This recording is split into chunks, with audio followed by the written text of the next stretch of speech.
Oh, look at what the Winds have brought into Chicago. Khalil Mack enters the NFC North, and we're going to talk about that among a lot of other things on this AFC North Observations and Predictions special show, I guess. Brennan Albert is here. I am Adrian Fedke. I took a lot of heat from Bears fans yesterday.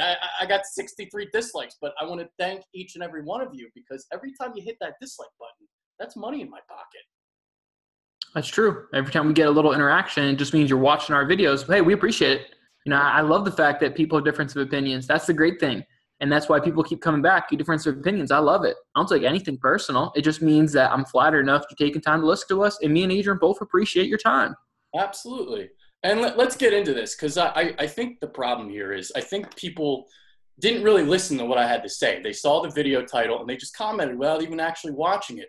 So you have to have foresight to understand where I'm coming from. So to kind of like explain it simply, I think they're going to be stuck. In 2 to 3 years, they're going to go 10-6.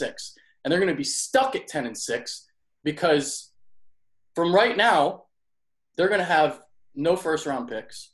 And Ryan Pace isn't a guy that I've seen really been that great in the draft. I mean, he's like average to me. He's had some hits, but he's had misses as well, like Adam Shaheen, and we'll see about Kevin White, Jeremy Langford. You got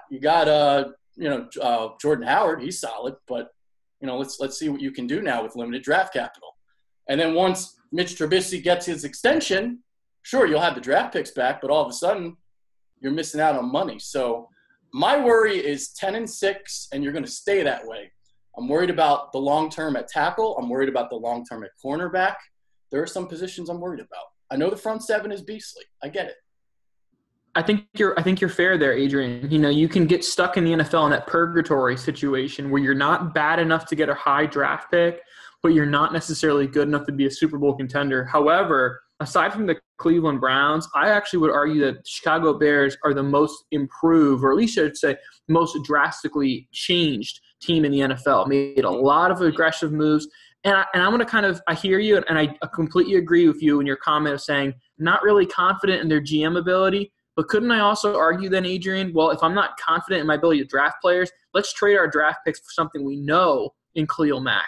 So I guess if I'm playing glasses half full, I see the positive there. If I'm playing the glasses half empty, exactly like you're talking about, you just traded away more picks that you need to fill other positions. Now this means you have to be really confident that you can fill these spots later in the draft, which, Adrian, as both you and I know, is far harder than drafting a guy in the first round, which you typically know, hey, this guy's at least going to be a rotation player at the very, very worst. Versus those back half of the guys, a lot of those guys aren't even on the contract in year 2. Yeah. So, hey, it's a bold move. They got their guy. They got a loaded front seven. We'll see if they can sustain success because I'll tell you what, if Mitch Trubisky is a bust, it's going to be a long 10 years in Chicago. And that was my issue I had with the move, right? Like let's go back and let's go to some of the other teams who made these aggressive moves in the past. Eagles made the aggressive move after they saw what they knew in Carson Wentz. There was a lot of upside in what they saw in Carson. I was cool with them trying to strike early. You look at Jared Goff. Jared Goff went from the last place scoring offense to the top scoring offense in 1 year. So they said, hey, we know we can score points. Let's make the move right now. Are we really that sure in Mitch Trubisky? I think the answer is a resounding no. We're not that confident in it. But obviously Chicago is. So that's why they made this move. And I agree with you, Adrian. I think being stuck in that 7 to 11 win range is probably what Chicago is going to be in the next couple of years.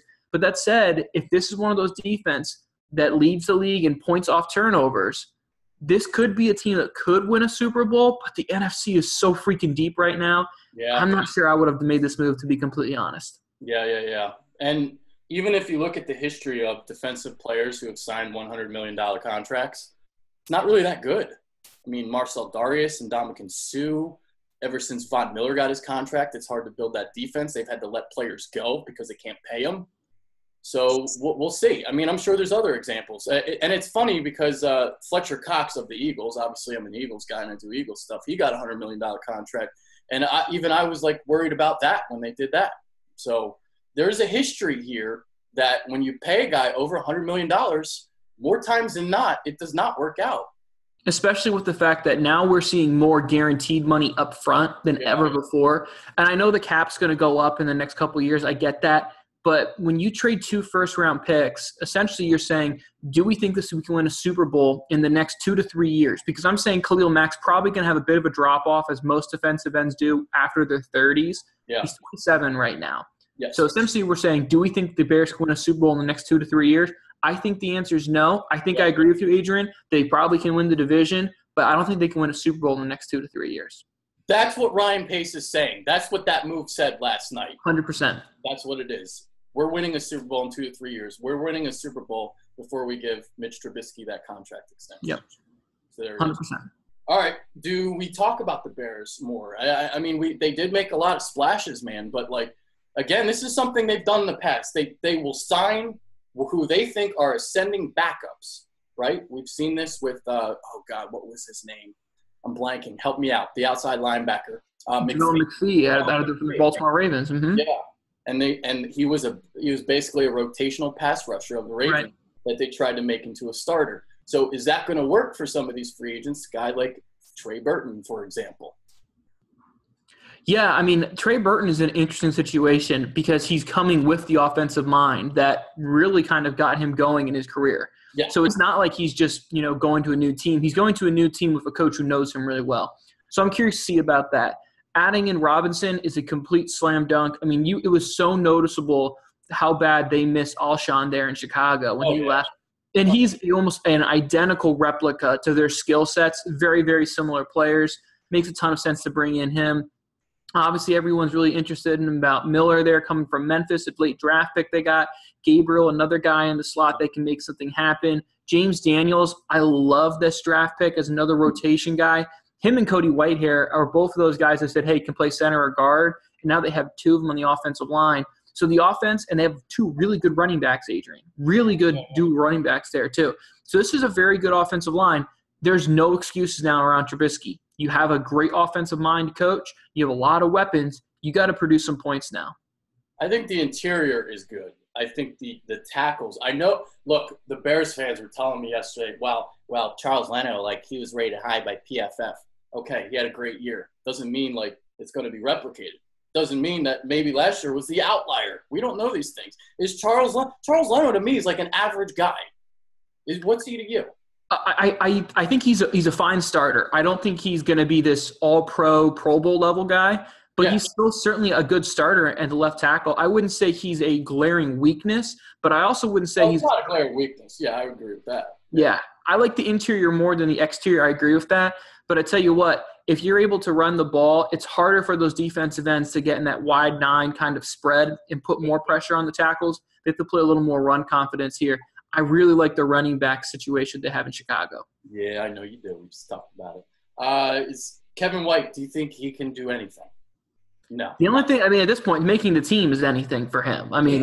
Just staying healthy and making the team. He had his first touchdown. It was a preseason game just a couple weeks ago. So, no, I think the ship has sailed for him. He's lucky if he's going to be receiver 4.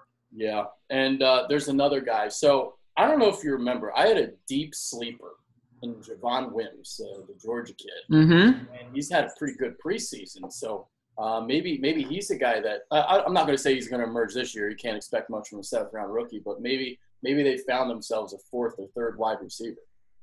Yeah, he was the go-to guy for Georgia there, and Georgia had a pretty damn good year last year, if you ask me. So, yeah, there's a lot of upside here in Javon Wims, and you know what? If you look at the body builds, like having that receiver room is a lot like having an NBA roster. You need like your shooters, and you need your big guys, your power forwards that can go up and get it. You have Alshon. Sorry, I got talking about him. You have Robinson here, right? And then you have 2 slot guys in Miller and then in Gabriel. You don't have another big guy. So, Javon Wims can quickly become that opposite number 2, even though they probably are going to favor a little more slot-heavy option in the offense. Yeah. So we'll see about that. Javon Wims, looks like a pretty good pick there for the Bears. All right, let's move on to the defense. So this was a defense that did not have a Pro Bowler in their front 7, but it's more the fact that, it was a bad team because we know that there's some talent there. Akeem Hicks is very good. Eddie Goldman's very good. Danny Trevathan, even though he's not the same as he once was, is still good. Still good, yeah. Yeah, and you're going to be adding Khalil Mack. You got Leonard Floyd on the other side. So definitely a loaded front 7 with Vic Fangio too. Yeah, very much so. Vic Fangio is one of the most unsung defensive coordinators. I mean, you look back to his time in San Francisco, he's really trying to model this. I mean, you have obviously the first round draft pick of Roquan, very similar as what you looked at in Patrick Willis, and being a little undersized, yes, but a missile and a true field general, awesome in coverage, makes a ton of sense there. And now you have two good edge pressures. I like Floyd. I don't think he's lived up to his first round pick that he was supposed to be. Yeah. But I think he's still a very good edge rush guy. I like him a lot. I have no agree. problems with him. And Yeah. then you bring in the dude in Miller, or not in Miller, excuse me, in Mackey. You got a lot of options here, and it's a good front three in that 34 defense. Yep, for sure. So the other question I'm going to ask you just real quickly. So Roquan, this goes back to Ryan Pace. Is Roquan even a fit? Because he's more 4-3 outside than 3-4 inside. That was my knock I had too, to be honest with everyone. My biggest knock I had on Roquan was he's a little small, and I would rather him play in a 4-3 where he was covered up versus a 3-4 where he's uncovered with those guards. That was my personal knock. Yeah. But, man, this defense got really freaking good with Mac. I don't think there's an issue here, though, to be honest with you, Adrian. Okay. I guess we'll just quickly go through the secondary. I mean, they got Kyle Fuller. Prince Amukamara is a walking injury, even though he's solid when he's on the field. Eddie Jackson's solid at safety. Adrian Amos. So, it's whatever secondary. Yeah, I like Adrian Amos. I like Eddie Jackson. Fuller is good. I think all three of those guys are absolutely good starters NFL. Not Pro Bowl level guys per se. Maybe Adrian Amos could be. I think he's the highest ceiling of all of them. Yep. My favorite about Prince is I saw this tweet that the Bears front office called the team meeting, and they had this team meeting and everyone's there, and Prince stands up and he says, "Are you going to tell us that we all just got traded for Khalil Mack?" And I love that. But I think he's a fine corner. I agree with you, Adrian. He spent more time on the IR than a starting corner should. I still think the defense is pretty good, but I don't see this as a playoff team. Yeah, me neither. What you got record-wise? 7-9. I think it was really interesting when we were coming before the trade here. Most Vegas, like Westgate, they had them at 5.5, 6 games. Mm-hmm. With Mac, 7.5. So they say, hey, he's better for one game. But to be honest with you, it all comes around Trubisky, and we haven't seen enough to say this is a guy who can take us to the playoffs. So 7-9 is where I have the Bears. Yeah, dude, I'm going through a schedule. I'm struggling to get past 6 wins actually, but I don't know. We'll see. Because you got to do Green Bay, Minnesota. That's 4 games right there that you might lose, and then Detroit. Can you beat Detroit? Can you beat them at home or something? Right. So I've got 6-10, but. Maybe they can win a game against Green Bay or Minnesota. Maybe they get to 8-8 or something. Yeah, I'll talk about my feelings on those in a moment. Okay. So maybe you're not as high on the Vikings and Packers. We'll get there. Okay. Well, we're going to get there right now. We're going to talk about the Vikings. Let's talk about the Vikings. So the Vikings, then, is this team for real? They're a good team, but I think we're not going to see 13 wins again. I think this is a team that's going to take a little bit of a step back here. Yeah. Look, obviously the big move there is Cousins, and yeah, that's a huge, huge plus, no doubt about it. Great 2 receivers there, pretty good running back, good tight end there. Offensive line, I still think is a massive issue. I agree with that. But it's the defense that really makes this team go. Yeah. So we can get into the offensive line right now. So obviously they made some moves last year, and they actually went from being the worst offensive line to maybe being, I don't know, below average, maybe is the word. Being nice. Yeah. They added Riley Reef. That was the good one. That was the good move. That was the big one. I mean, obviously they bring in Compton there from Chicago too. I just have a hard time seeing confidence in this offensive line. And the other reason I have a problem in this is I'm not a Dalvin Cook guy. Dalvin Cook, even back in his days at Florida State, was an injury bug. So I have a hard time thinking all of a sudden he's now going to be the bill of health moving forward. ACLs is not something I chalk up to saying, oh, well, he's definitely a fragile person. Those are freak incidents. Yeah. But I just have a hard time seeing Dalvin Cook at being what he's being claimed to be. And if you don't have a good offensive line, you don't have a good running back situation, you're going to ask your quarterback to get hit a lot. Okay. I'm interested to see how this plays out then, because we disagree a little bit on Dalvin Cook. I like him a little bit more.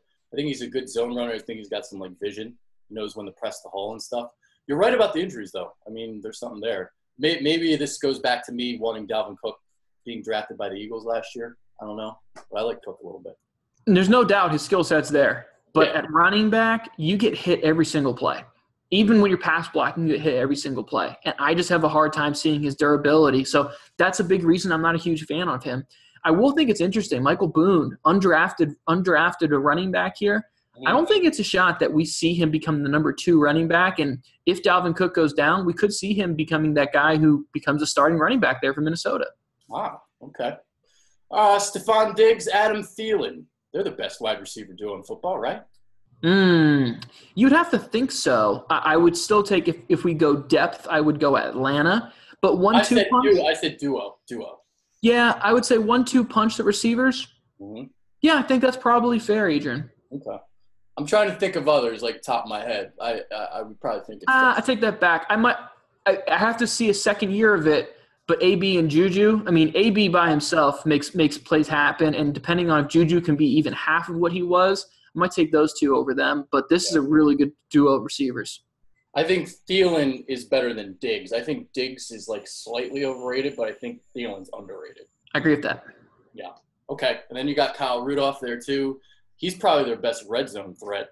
He's like a big guy that's going to box you out on those jump balls, stuff like that. Absolutely. Yeah. So we talked about the O-line a little bit. Now we can get to the defense. I mean, I'll run the Nuggets down. Number 1 in yards allowed, number 1 in points allowed. It's the best defense in the NFL, in my opinion, and that defensive line is pretty damn stout. Everson Griffin can do a little bit of everything, 13 sacks, one of the better spin moves in the NFL. And then I think the other guy on the other end is really, really underrated, and Danielle Hunter. He's another guy that can get after the quarterback. And then Linval Joseph is still stuffing the run there in the interior. Absolutely. And then one of the worst moves by the Seattle Seahawks last year was trading for Sheldon Richardson and then not re-signing him. I mean, they essentially gave away a draft pick to the Jets there, which was just moronic in Seattle. And then the Minnesota ends up signing him on a 1-year prove-it deal. He was a former first-round pick, and he was a guy who really showed his ability. He played a lot of his career in a 3-4. Now he's coming to a 4-3 inside as a D tackle. I think he's going to have a really good year. That front four, really good. And Adrian, as you talked about, the linebackers also very good here in Minnesota. Yes, yeah, and they do different things too. So Kendricks is more like the run stuffer, the A-gap blitzer, and then you got Barr. He's like the guy that makes plays in space, and he'll cover a little bit. Yeah, absolutely. Both of these guys are very good, and not to be confused with the other Kendricks, who is currently waiting waiting to go to jail. Yeah, but Anthony Barr, he was a guy that, I mean, if you remember, he got accused of having a dirty hit on Aaron Rodgers, which I thought was just a load of bull. He's just playing football. But, yeah, I mean, he was a guy who was like a meteor. He came out like a rocket, then kind of came down. I still think he's a Pro Bowl level outside backer, though, in the NFL. Okay. And then you look at that secondary, it's pretty loaded. Xavier Rhodes, a lot of length, one of the better press corners in the NFL. Harrison Smith can do a little bit of everything. Trey Waynes you got there. Mackenzie Alexander's your slot. Pretty good secondary, obviously. Yeah, absolutely, especially when you add in George Iocca, who was a guy who started the majority of the years in Cincinnati, slides right in now to be another one of the safeties. Two corners here that I really liked a lot. Holton Hill out of Texas, went undrafted, had a lot of weed problems. So you always wonder, like, look, maybe he gets in trouble again and he's gone, or maybe he gets his head screwed on straight, because he was projected to be a high draft pick. And then Mike Hughes, another guy. Oh, yes. Has the talent, and then he had all that off-the-field stuff. He's going to be a big-time playmaker for them in the return game, too. All right. So you don't think they're going to be as good. What's the drop-off going to be? Well, they had 13 wins last year. I'm going to give them 11 this year, 11-5. Okay. All right. I was thinking you're going to go like 9, 10 wins or something. No, I still have this team winning the division, but it's going to be close. And to be honest with you, I think it's because you're not going to be able to protect Kirk Cousins. Okay.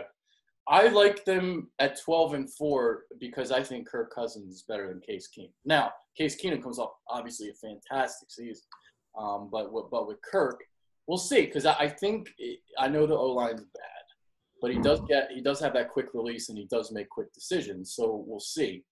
I also think they are now in a better position to beat the Eagles because of Kirk Cousins. Kirk Cousins is like an Eagles killer. I don't know if you know this, Brett. Quietly. He's quietly had a lot of success for them. I still think, though, that, Adrian, this defense is what makes teams go. And this team will only go as far as the offensive line takes them. Yeah. So I've got 12-4. All right, let's move on to Green Bay. Green Bay is the other one. We'll see here. It seems like there's a talent drop-off here. There's not as much talent in Green Bay as there used to be. And I'm not just saying that just because Jordy Nelson is gone. Go, Pack, go. I mean, Adrian, is there any team in the NFL besides Brady who wins more because of their quarterback? Oh, definitely not. And that's why I'm going to tell you right now. I'm going to have them at 11-5. Fair enough. I have them at 10-6 because I think I still don't see enough on the defense to scare me. Yes. This was the team that should have traded the multiple ones to go up and get Mac. No doubt in my mind. Yes. Because the window is here. Now, that said, the money is not. I mean, when you look at the money with Rodgers and you look at the money that Mac would have needed, that would have been the big issue. So if that's the reason, I can understand it. Yep. But as far as an offense, man, I mean, there's not a lot here. You take away 12, there's not a lot here. I like Devontae Adams. And Jimmy Graham, I think his best days are behind him. I still think he's a good tight end, but I don't think he's the same player. There's nothing else on this offense that scares me, Adrian. I agree. It's like Brady's receivers than the way that it used to be, you know? So that's why instead of like going 12-4, 13-3, that's why we're going to have them at 10, 11 wins because of the rest of the roster. Two very good tackles. I will say that. I would say that I think this is the best tackle duo, especially in this division. Mm-hmm. And they got a slew of running backs they're going to kind of let fight out, which, to be honest, if you're going to have a dude like Aaron Rodgers, it's fine. Draft a whole bunch of random running backs and just see what happens with them. They've been doing this for a while. It seems like ever since Amon Green left, they've gone through Sam Congato and James Starks and all these dudes. And it was Ty Montgomery 2 years ago. Last year it was Aaron Jones. Now it's like Jamal Williams is a starter. Every year it's something new. I mean, to be fair, people are going to joke about Eddie Lacy, but he was a Pro Bowler when he was in Green Bay. Right? I mean, they drafted him in the first round. They got a Pro Bowl out of him, so obviously he produced. And then it didn't really work out after that. But, yeah, they've just gone through a whole bunch of random guys. You look at their receiving core. Obviously, we know about Adams here. Cobb is still there. Bunch of young guys at receivers. Cobb is just not doing it for me. I mean, he's going to do it because you have Rodgers and you have no one who's really going to challenge him, in my opinion. And then you have Jimmy Graham.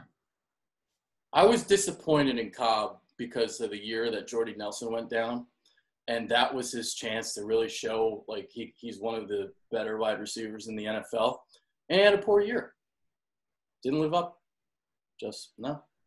All right. Didn't live up, that's fair. But I also would argue Devontae Adams took a lot of that receptionist opportunities too. Yeah. Well, Adams just went and took off with it. So There it is. We kind of talked about the O-line, I guess. I mean, I think they have a right guard problem. One of their guards, I think it's the right guard. Isn't it the right guard? It's like Justin McCray.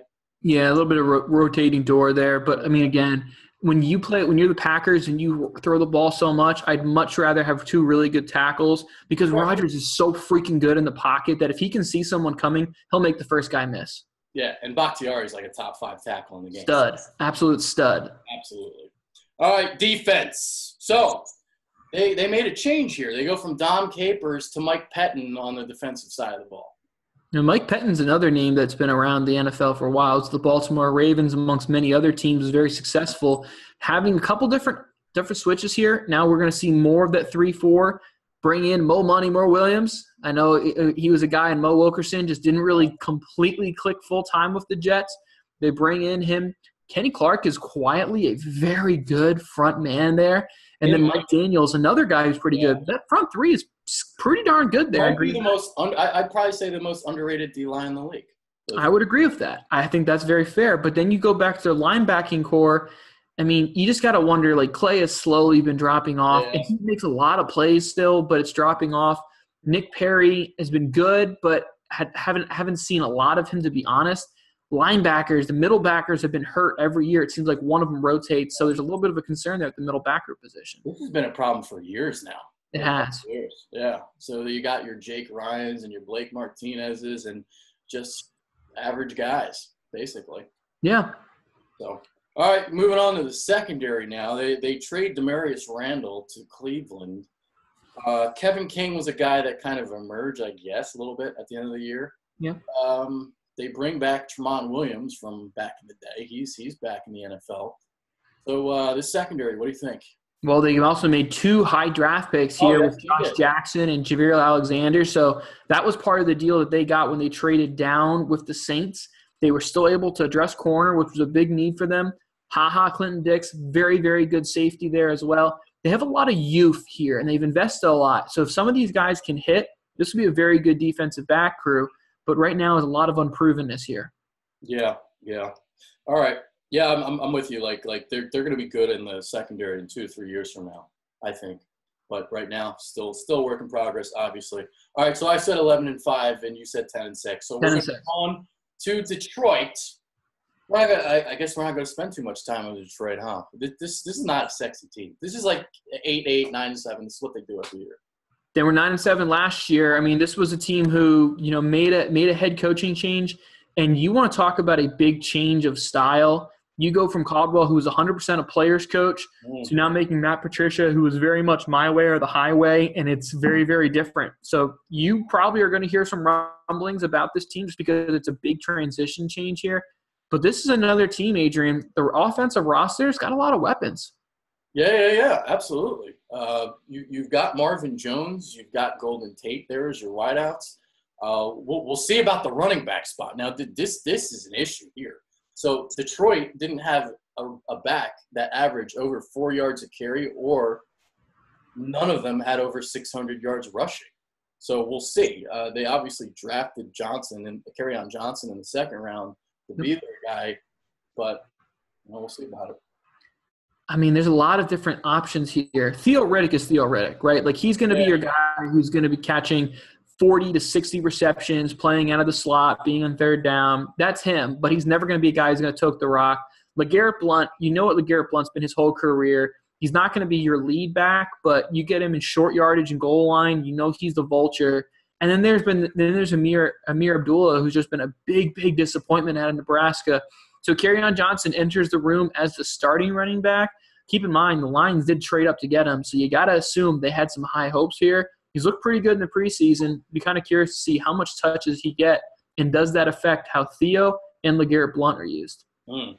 So let's get to the receiving core. We brought up quickly with Tate and Jones, but we also got a third wheel in Kenny Golladay.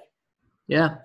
Kenny Golladay had missed a lot of time with some hamstring tightness and some injuries like that. Small things, nothing really major. But when he was there, he was a big play threat. He took a lot of targets away from Marvin Jones. Golden Tate is still absolute going to be a guy catching from 85 to 100 receptions every single year. I could see Kenny taking some of those receptions away from Marvin Jones moving forward, Adrian. Yep. All right, O-line, you like the O-line a little bit? They do. Ragnow? I do. I really liked Frank Ragnow. I think he was just such a nasty SOB in the interior. This offensive line is physical. They are very good. I like Taylor Decker. Is a badass. He is. And obviously TJ Lang comes in from the Packers there. Graham Glasgow is also there at center. Rick Wagner from the Ravens, I would say, is probably their weak spot on the offensive line. But I like this offensive line a lot. I might say this is the best offensive line. Them in Chicago are probably close, but I think I would take this offensive line followed by the Packers. I think this is a very good offensive line that Detroit has there. And they bring in TJ Lang too as a guard. So absolutely, yeah. And he was a good pickup. All right, Move on to the defense. I'm trying to figure out what happened with Ziggy Ansah. 2-3 years ago, I thought he was going to be all right. He's going to be one of the premier pass rushers in the NFL. But he's dropped off. What's going on? Really has. And you know what? When he dropped off, it became even more obvious how bad that defensive line was. There's no one here that really scares you. You got some big guys like Robinson here in hand. Got some big physical guys in the interior. But on the outside, there's no one here that really scares me. It's also important to know here that Ziggy Ansah is going to be 30 years old this year. So this was a team who really needed some help at the edge rush position, and they really didn't address it. I can't believe he's 30. You got to remember, this is one of those wacky situations because went to BYU, Mormons. They do their mission trip. Then Yeah, they come back. So he was drafted late. I think he probably got drafted at like 24, 25. So that's pretty common for those type of players. But yeah, this affects definitely, Adrian, the long-term foresight for the Lions' edge pressure. Yeah, so that means he's been in the league already for like 4 or 5 years. Yeah, absolutely. Mm-hmm. Yeah. All right. Anthony Zettel, I think's okay, but like, it is what it is. He's I thought he broke out a little bit last year. He did. I'm not sure I'm ready to say I'm confident that it's going to be consistent, but the upside is certainly there. That's fair, yeah. Yeah. Just mentioning, just another name. Totally fair, yep. There you go. Linebackers. I like Jared Davis. Jared Davis is their guy there, no doubt. Yeah. So we got that. We'll just quickly go secondary. And my guy there, I'm blanking though. What's his name? Darius Slay. Darius Slay, long corner, really, really good. Xavier Rhodes certainly is the best corner in this division. I was about to ask you, who's better, here or Slay? Because you can flip a coin with them. Give me Xavier all day. I just think he's so much more physical at the point of contact that I would prefer that. But Darius Slay, he's not far off in this conversation, Adrian. Yep. What do you got the Lions at? So Lions, let's keep this in mind here. Finished last year at 9-7. Think they're going to flip 7-9 this year. I just think the rest of the division got better, and I didn't see the Lions doing enough to really get better. So I just think you're going to lose 2 more games. I think that's a complete fair assumption. Again, I think all the other teams get better. Naturally, you get worse. Yep. All right, I got 8-8, so pretty much in the same ballpark. So there we are. Our predictions pretty much the same. You did have the Vikings winning the division, so same picks. There you go. Most underrated player in the division. Clinton Dix. I like a lot. I think people forget that he was a high draft pick, and it was him and Calvin Pryor were the 2 safeties. Calvin Pryor can barely stand in the roster. Ha's a Pro Bowl safety, so give me him as my most underrated player. There's a couple guys you can go with, and we've already mentioned some of them. You can go Kenny Clark, but I'm going to go with Daniil Hunter of Minnesota. He seems like the forgotten guy on the defense. Maybe because they had Brian Robinson for so long and he was always their defensive end, and Hunter's just kind of snuck under the radar. I don't know, but he can get after the quarterback. I think he's a beast. That's my guy. So there it is. Who's on the hot seat? This is a tough one for me, Adrian, because it's a division with a lot of new faces, right? Yeah. So it's hard to say that there's many people on the hot seat here. Man, I think maybe Matt Stafford, to be honest with you, just because – he's looked like a very good quarterback, but, I mean, he's missed some opportunities to run away with the division when Rodgers was down and things like that. I just think if we see this team go struggle again, you're not going to see them trade Stafford or anything, but you got to remember he's one of the highest paid quarterbacks in the NFL. So how can you say you're not on the hot seat when your team's not consistently in the playoffs? Yeah, that's a good point. I can't figure out one. I got nothing, dude. I'll just go with Stafford. Let's go with Stafford. Fantasy guy. You can take Jimmy Graham. I'm good. I'm not a Jimmy Graham fan this year. Obviously, everyone talks about the long history of the Packers never really using a tight end, and it becomes a pro-con because the Packers have never really had a tight end besides Michael Finley, who really was a threat. But Jimmy Graham has become so touchdown dependent that it really makes me nervous. I personally would much rather a guy like Greg Olsen or Evan Ingram, guys I know that they're going to see a lot more receptions in the long term. I just have more confidence than Jimmy Graham being touchdown dependent. Okay. It's funny that you hate Dalvin Cook. That's like I like him a lot. I think he's going to have a big year. You're rolling your eyes. I just think, Adrian, to be honest with you, in about 3 years, we're going to have the same context about Dalvin Cook that we talk about Sam Bradford. Might be possible. All right. That's Brennan Albert. I am Adrian Fedke. Got anything else you want to say? That's it. Appreciate it, guys. Yeah, I know you got to get out of here. All right. Take care, guys. See you guys.